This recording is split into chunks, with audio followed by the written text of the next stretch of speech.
वालेकुम, this is DRX Mohammad Saddam, आपका भाई, आपका दोस्त। आज का जो हमारा टॉपिक है ना, वो दुनिया का सबसे अहम टॉपिक है बात करने के लिए। अगर सुनना चाहो तो सुनो, और नहीं सुनना चाहो तो उन लोगों के लिए तो कुछ किया ही नहीं जा सकता जो सुनना नहीं चाहते। इस टॉपिक को कुछ नहीं किया जा सकता, आप कुछ कर नहीं सकते उनके लिए। वो टॉपिक है माँ बाप। मेरे नबी पाक सल्लल्लाहु अलैहि वसल्लम ने फरमाया सहाबा से कि अगर मेरी माँ ज़िंदा होती ना आज, तो मैं तुम्हें बताता कि मैं उसकी कैसे खिदमत करता। बोलने लगे मैं इशा की नमाज़ में होता, फ़र्ज़ नमाज में, और मुसल्ले पे खड़ा हो चुका होता अल्लाह अकबर कहकर, और सूरह फातिहा शुरू कर चुका होता अल्हम्दुलिल्लाह रब्बिल आलमीन।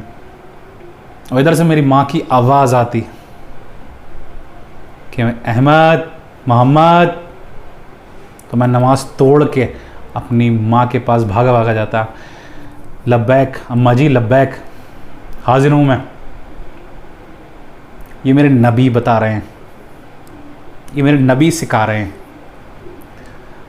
सिखा के गए वो हमें ज़िंदगी के माँ के साथ कैसे सलूक करना है, माँ को अपनी ज़िंदगी में किस तरीके से अहमियत देना है, बाप को किस तरीके से ज़िंदगी में अहमियत देना है।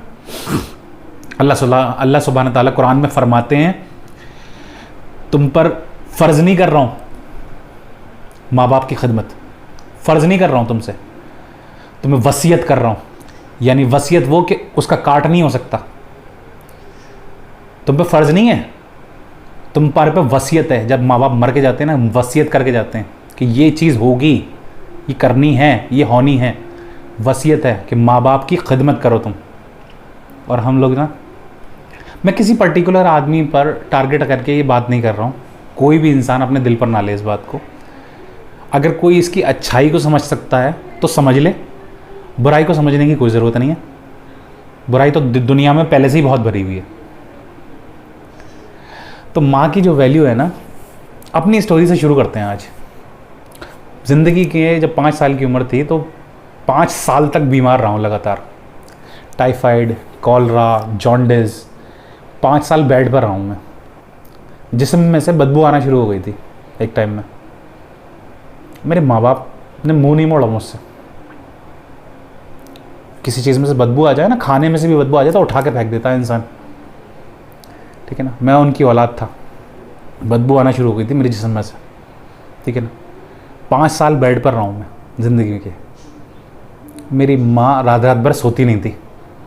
मेरे बाप जो है ना, धूप में, अंधेरी में, लू में, जब सर पे होता था ना सूरज, तब पैदल मुझे लेकर जाते थे डॉक्टर के पास में, क्योंकि हालात नहीं थे। हर इंसान के हालात हमेशा एक से थोड़ी होते हैं। तो वो चीज़ मैं ना ज़िंदगी में कभी ना मैं भूल सकता हूँ ना भूल पाऊँगा। थोड़ा इमोशनल हूँ चीज़ों को लेके, क्योंकि मेरे माँ बाप ने जो मेरे लिए किया है मैं उसका हक़ अदा नहीं कर सकता। मैं अगर मेरे माँ बाप मुझे जहर डाल कर मुझे खाने में भी दे देना तो मैं, और मुझे बता दें कि इसमें जहर है, तो मैं खुशी खुशी खा जाऊँगा। ये ज़िंदगी की मेरी हकीकत है कि मैं माँ बाप से अपने कितना प्यार करता हूँ। मैं उनके पैर में कांटा लगते हुए देख नहीं सकता। ये मेरी अपनी वो है। अगर मेरी ज़िंदगी में मेरे होते हुए मेरे माँ बाप को कोई कमी हो जाए, उनको कोई परेशानी आ जाए, तो मेरी ज़िंदगी पर नालत है। माँ जो होती है ना,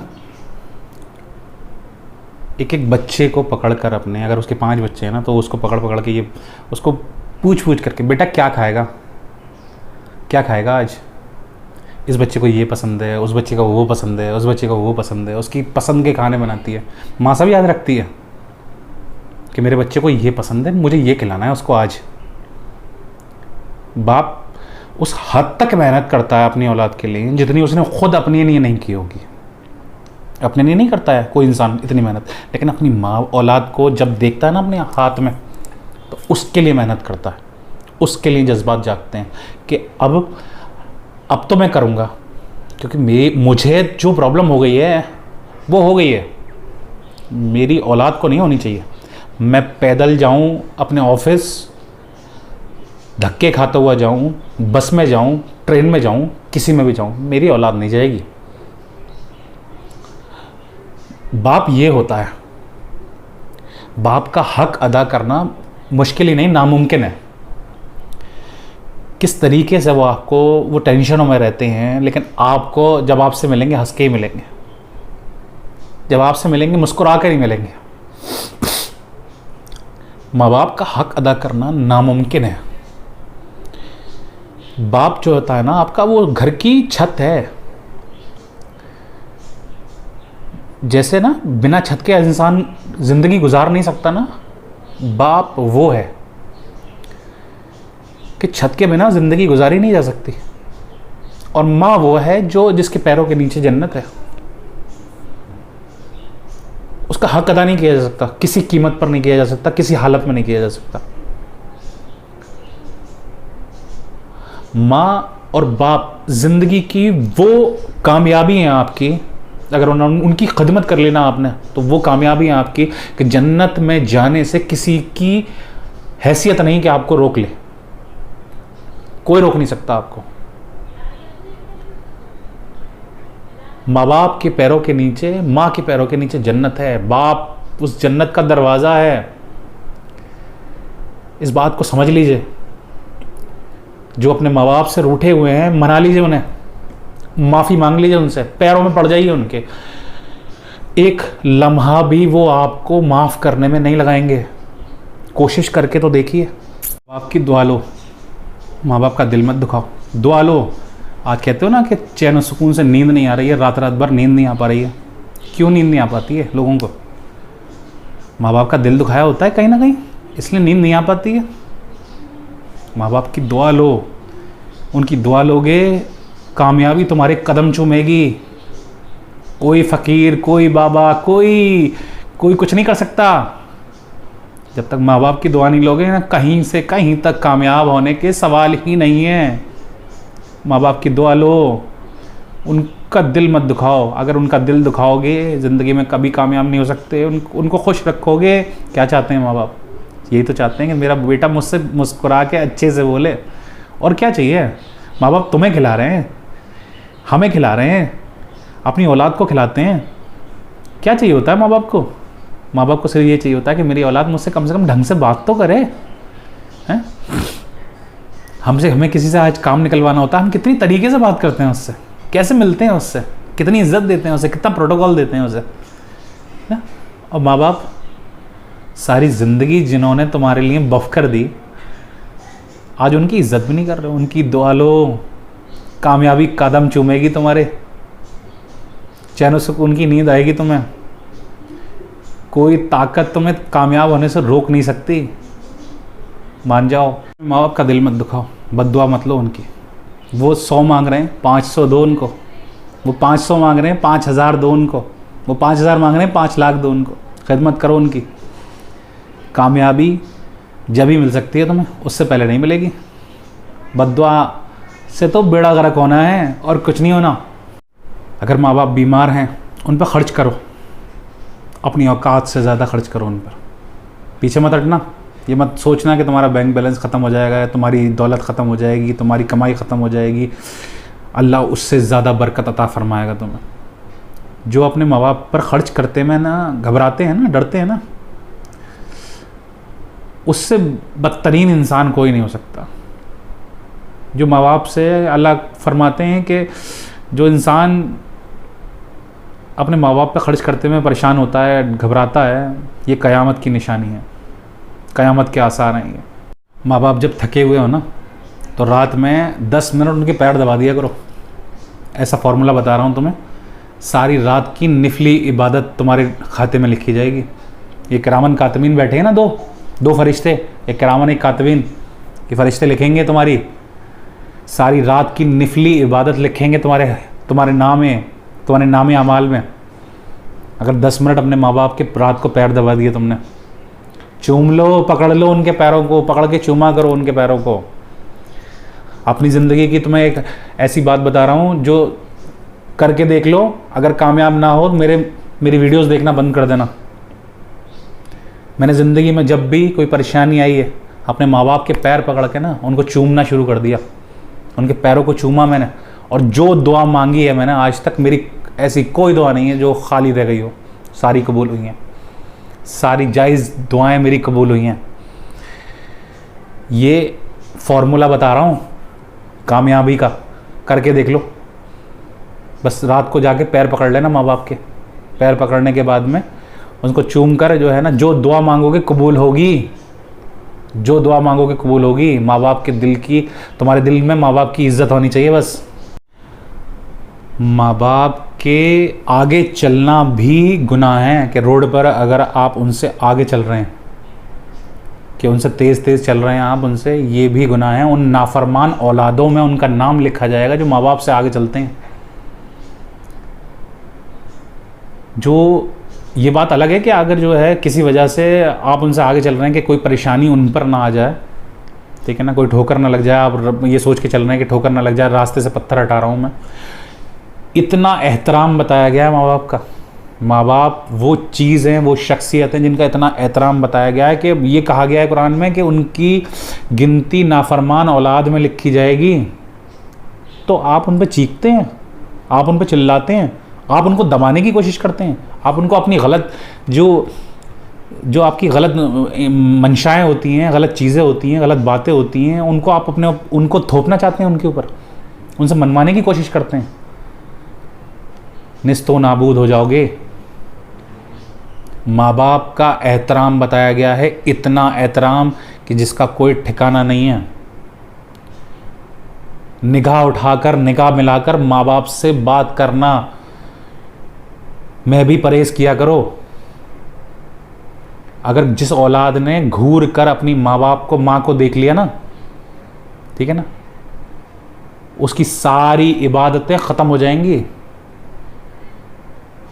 क़यामत के रोज़ उसकी सारी इबादतें ख़त्म हो जाएंगी, सारी इबादतें। जिसने माँ बाप को अपने घूर का देख लिया, आंखों से डराने की कोशिश की, उनको ज़बरदस्ती उन पर करने की कोशिश की। कुछ लेके नहीं जाओगे, कितने बड़े नमाजी सही तुम, कितने बड़े तुमने सदक़े दिए हों दुनिया में, हज करे हों, 20 हों, तुमने कुछ काम नहीं आएगा। दुनिया में भी और आखिरत में भी कामयाबी का जो रास्ता है ना, वो इन माँ बाप से होकर गुजरता है। ये समझ में आ जाए तो ज़िंदगी में कामयाब हो जाओगे, सुकून आ जाएगा ज़िंदगी में, चैन सुकून की नींद सोओगे रात में। नहीं तो कुछ नहीं हो पाएगा तुम्हारा, कुछ नहीं हो सकता। माँ बाप का एहतराम पता है क्या बताया गया? बताया उफ़ भी नहीं करना है माँ बाप के सामने। उफ़ का मतलब समझते हो? मैं समझाता हूँ तुम्हें। ये जो नाखून होता है ना, नाखून का जो अगला हिस्सा थोड़ा सा बड़ा हो जाता है, हल्का सा, उसके अंदर जो मैल जम जाता है ना, उस जगह को जो है ना, उस चीज़ को उफ़ कहते हैं, अरबिक में उफ़। उफ़ भी नहीं करना है, मतलब इतना सा भी उनके साथ में जुल्म ज़ाती, मतलब इतनी सी भी उनकी बात को नकारना नहीं है। इसे उफ़ कहते हैं, उफ़ ना करना, इसको कहते हैं उफ़। नबी पाक सल्लल्लाहु अलैहि वसल्लम जो है वो फरमाते हैं कि जो कोई बंदा है जिसका जो 5 टाइम की नमाज़ पढ़ता है, तहज्जुद पढ़ता है, रोज़े रखता है, ज़कात देता है, हज करता है, सदका देता है, सारे अच्छे अच्छे काम करता है, और माँ बाप का नाफरमान है, माँ बाप उससे खुश नहीं है, उसकी कोई नेकी कबूल नहीं होगी, कोई नेकी कबूल नहीं होगी। कितने ही बड़े तुम जो है वो नमाजी ठहरे, कितने ही बड़े तुम सदके वाले ठहरे, कितने ही बड़े तुमने, कितने ही ज़्यादा हज क्यों ना किए हों, कितने ही तुमने सदके कर दिए हों, कुछ नहीं कबूल होगा, कुछ भी कबूल नहीं होगा। किसी शख्स ने अपने माँ बाप को घूर के देख लिया, उसकी सारी नेकियां, सारी इबादतें, सब कुछ ख़त्म कर दी जाएंगी, सब कुछ ख़त्म, कुछ भी कबूल नहीं होगा। कितने ही आप इबादत गुजार हैं भाई, मान जाओ, समझ जाओ, माँ बाप के पैर पे पड़ जाओ, अपनी नाक रगड़ दो, अपनी जन्नत बना लो। जब तक वो ज़िंदा हैं, जब तक तुम उनसे मांग सकते हो, वो अपॉर्चुनिटी तुम्हारे सामने है। जब तक किसी कंपनी में वैकेंसी होती है, जब ही आप जॉब की अप्लाई कर सकते हो। माँ बाप ज़िंदा हैं, वैकेंसी है, उसके बाद में कुछ नहीं कर पाओगे, कुछ हासिल नहीं होगा, कुछ नहीं मिलेगा। पैरों में गिर जाओ उनके, माफ़ी मांग लो उनसे। एक सहाबा ने पूछा कि सल्लल्लाहु अलैहि वसल्लम, मेरे नबी सल्लल्लाहु अलैहि वसल्लम, क़यामत कब आएगी? तो बोलने लगे कि वो तो अल्लाह को पता है। तो बोलने लगे कोई निशानी बता दें। तो सुनने वाली बात है, औलाद जो होती है ना, ख़ास तौर से जो लड़के होते हैं, जो मर्द होते हैं, वो तो माँ बाप से बदतमीज़ी कर जाते हैं। लेकिन यहाँ पे जो है ना, नबी पाक सल्लल्लाहु अलैहि वसल्लम ने क्या फरमाया कि जब बेटियाँ भी माँ को जलील करने लगेंगी, बाप को जलील करने लगेंगी, क़यामत आ जाएगी। ये आसार बताया गया है, समझ लें इसे। और ख़ास तौर से उन बेटियों के लिए कह रहा हूँ जो बहुत खुले ख़यालात की हैं। आपके ख़यालात जो है ना, आपको ले डूबेंगे। सिर्फ इस वजह से माँ बाप उस सारी सिचुएशन से गुज़र चुके होते हैं जिससे वो आपको रोकते हैं। मान जाइए, अपनी ज़िंदगी को बेहतर बना लीजिए, माँ बाप की नाफरमान मत बनिए। माँ बाप की नाफरमान बनने के बाद में कुछ हासिल नहीं होना है ज़िंदगी में, कुछ भी हासिल नहीं होना है। सिर्फ बर्बादी और सिर्फ बर्बादी। साहबा ने पूछा रसूलुल्लाह सल्लल्लाहु अलैहि वसल्लम से कि नबी पाक सल्लल्लाहु अलैहि वसल्लम, हम सबसे ज़्यादा एहतराम किसको दिया करें बात करते टाइम? हम किसी की बात करें, किसी से बात कर रहे हैं, तो वो कौन सा शख्स है जिसको हम सबसे ज़्यादा एहतराम दें? तो उन्होंने बोलने लगे कि तुम्हारी माँ।